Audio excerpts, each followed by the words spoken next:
নমস্কার। সামনেই আসছে 21শে মার্চ বিশ্ব কবিতা দিবস।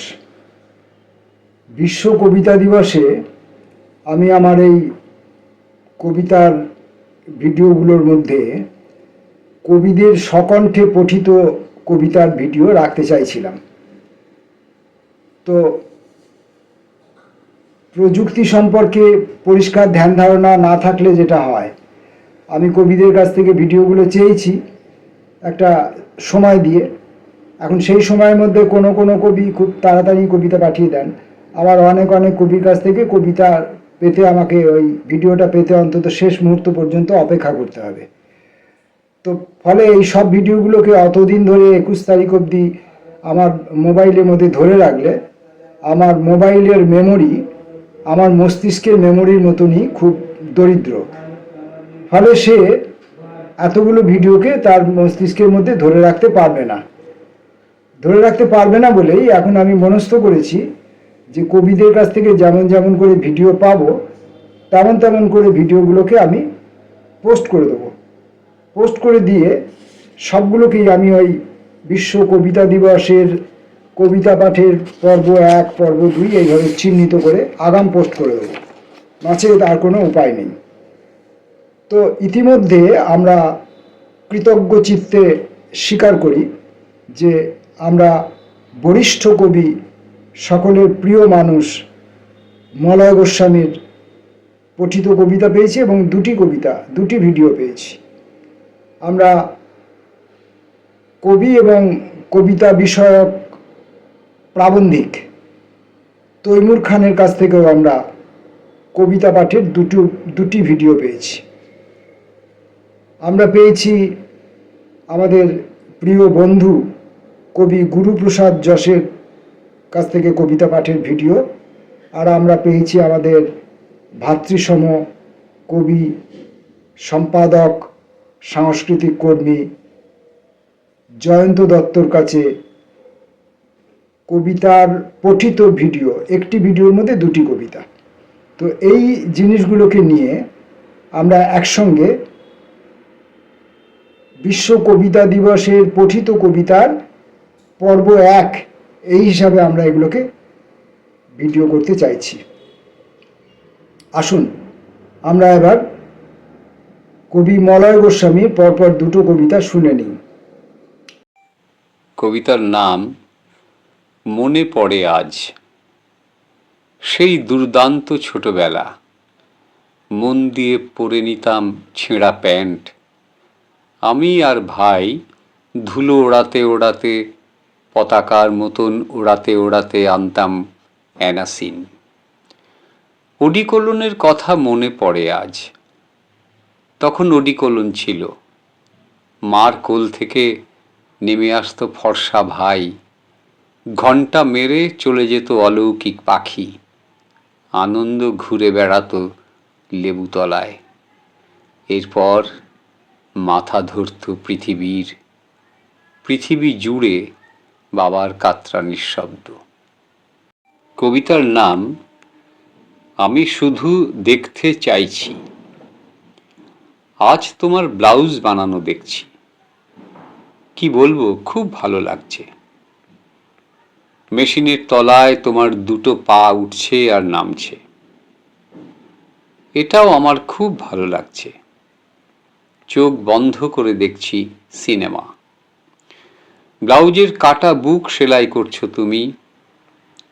সেলাই করছো সন্তানের মায়া, মেয়ের না করা ফোনের দিন। পোড়া ভালোবাসার ডানার কাহিনীর সঙ্গে সেলাই করছো বেঁচে থাকা। অনেকে বলবে এটা কোনো কবিতাই না, কিন্তু আমি তো কবিতা লিখতে চাইনি রে বাবা। আমি শুধু দেখতে চাইছি তোমার ব্লাউজ বানানো। কি বলবো, আমার খুব ভালো লাগছে। তোমার পা দুটো উঠছে আর নামছে। কবি মলয় গোস্বামীর কবিতা শুনলেন। এবার আমরা আসব কবি এবং কবিতা বিষয়ক প্রাবন্ধিক, যিনি দশক ধরে ধরে বিভিন্ন কবিদের কবিতার উপরে আলোচনা করে পাঠকের সঙ্গে সহযোগিতা করেন। কবিতা, পাঠক, কবি এই নিয়ে একটা সেতুবন্ধনেরও কাজ করেন। আসুন আমরা এখন কবি এবং প্রাবন্ধিক, গবেষক, আলোচক তৈমুর খানের কবিতা, পরপর দুটো কবিতা শুনে নিই। কবিতার নাম আত্মনির্বাহ। একটি শুধু নিঃস্ব জীবন কাঁপে, ভাত কাপড়ে মেপে মেপে দেখি তার পরিধি। সূর্যরশ্মি দিন আনে না, কষ্টের মিন সাঁতার কাটে তাতে। তবুও নীল ওড়না ওড়ে বাতাস বইতে থাকে, মাঝে মাঝে কোকিল ডেকে ওঠে, চাঁদ হাসে আকাশে। একটি জীবন অশ্রু সাগর, নোনাবালির চড়াই দুপুর কাঁদে। পিপাসারা হাঁপিয়ে ওঠে, ছায়া খুঁজতে থাকে। মায়ার ঘর, মায়ার রাত্রি, নির্ঘুমেরা দুঃখের প্রদীপ জ্বালে।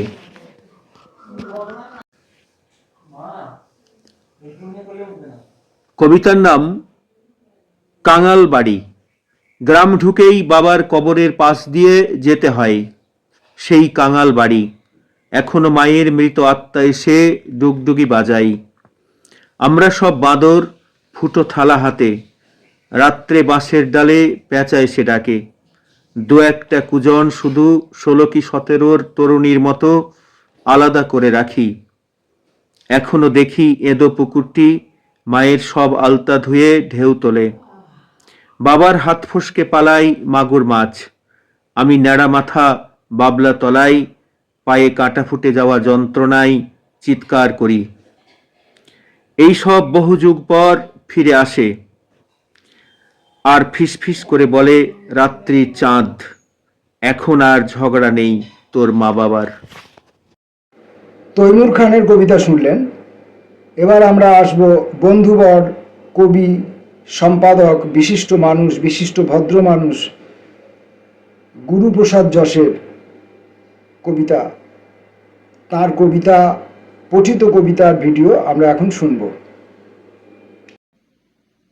বাইঁচে করা চাল। নিভন্ত আগুনের দিকে মা ঠেলে দিচ্ছে সর্ষের গাছকি। ধোঁয়ায় ফু দিয়ে ছুঁড়ে দিচ্ছে ফ্যাকাশে ধানের কুঁড়ো। ছোট্ট ছোট্ট দুঃখ সংবাদ লিখে রাখছে বোন। এক টুকরো বাঁশের কঞ্চি হাতে নিয়ে বাবা ভাবছে ছাত্রদের পাহাড় পার হওয়ার কৌশল। আমি আগুন ভেদ করে সাইকেল ঠেলছি, ঘরে ঘরে চাল পৌঁছে দেব বলে। মায়ের কাছে শিখেছি আগুনের কাছে কিভাবে বিনয়ী হতে হয়। নমস্কার। গুরুপ্রসাদ যশের কবিতা শুনলেন। এবার আমরা আমাদের ভাতৃপ্রতিম কবি, সম্পাদক, সঙ্গীত শিল্পী, চিত্রশিল্পী, বিবিধ গুণে গুণান্বিত মানুষ আমাদের ভাতৃপ্রতিম জয়ন্ত দত্তের পঠিত কবিতার ভিডিও শুনব। সেখানে একসঙ্গে কবি দুটো কবিতা পড়েছেন। আসুন আমরা জয়ন্ত দত্তের কবিতা শুনি। নমস্কার, শুভ সন্ধ্যা। প্রিয় কবি দিশারি মুখোপাধ্যায়ের অনুরোধে আমি দুটো ছোট কবিতা পাঠ করছি আপনাদের। প্রথম কবিতা ইলিউশন। বড় রাস্তার কাছে রোজ সকালে বাসের জন্য দাঁড়িয়ে থাকি, আর প্রায়শই কিছু না কিছু ঘটে যায়। এই যেমন রাস্তায় সকাল সকাল তাড়া খাওয়া একটি লোক চোখের সামনে দিয়ে ছুটে চলেছে, বোধহয় কিছু চুরি করেছে। মারমুখী জনতার কয়েক ঘা খেয়ে সে দৌড়তে আরম্ভ করে। কপাল ফেটে রক্ত ঝরছে, লোকটি দ্রুত মিলিয়ে যায় সামনে থেকে। তবু আমি দেখতে পাচ্ছি তাকে। আসলে আমিও যে দৌড়চ্ছি তার সাথে বাঁচার জন্য। বুকের ভেতরটা ধুকপুক করছে। দৌড়তে দৌড়তে আমরা রাস্তার পাশে দরজা খোলা একটি ঘরে ঢুকে পড়ি। ভেতর থেকে ছিটকিনি লাগিয়ে নিশ্চিন্ত হই। ওদিকে রাস্তার মারমুখী জনতা ছুটে এসে ঝাঁপিয়ে পড়ে দরজায়। রাগে, ঘৃণায়, খুশিতে সকলে ঝাঁপিয়ে পড়ছে দরজায়। দরজার ওপারে আর আমি লোকটির সাথে সমস্ত শক্তি দিয়ে চেপে ধরেছি। দরজায় ছিটকিনি ভেঙে যাবে হয়তো, তবু সমস্ত শক্তি দিয়ে প্রাণপণে বাঁচার চেষ্টা করে যাচ্ছি। আরেকটি কবিতা, যেহেতু বসন্ত চলছে, বিসমিল্লা বসন্ত। উষাল পাথাল বিসমিল্লা সন্ধ্যায় উপন্যাস পর্দা টানে, প্রতিবিম্ব শামুক হাটে উত্তেজনার আলোক অন্ধে, ধারাপাত ওজন ওঠে নামে যোগ বিয়োগে স্লেটে, ফুলসেতু উঠে এলে জ্যোৎস্না খসে পড়ে বুকের খোপায়, বসন্তের পাতা পড়ে গান গল্প কবিতায়, হাজার অমাবস্যায়ও আজ তাজ যেন পূর্ণিমা আনে। নমস্কার। বিশ্ব কবিতা দিবস উপলক্ষে আমাদের কবিতা পাঠের এই যে ভিডিও, আজকে তার প্রথম পর্ব আমরা এখানে শোনালাম আপনাদেরকে। 4 জন কবির কবিতা আমরা শুনিয়েছি। মান্যবর মলয় গোস্বামী, বন্ধুবর তৈমুর খান, বন্ধুবর গুরুপ্রসাদ যশ এবং আমাদের স্নেহের ছোট ভাই জয়ন্ত দত্ত। এই 4 জনের কবিতা, পঠিত কবিতার ভিডিও আপনাদের শোনালাম। আপনারা যদি কবিতাগুলি শোনেন এবং আমাকে উৎসাহিত করার জন্য নয়, এই কবিদেরকে সম্মান জ্ঞাপন করার জন্য যদি আপনারা এদেরকে কিছু বলতে চান বা কিছু বলেন, তাহলে ওই কবিদের পক্ষ থেকে আমি ব্যক্তিগতভাবে কৃতজ্ঞ থাকব। নমস্কার।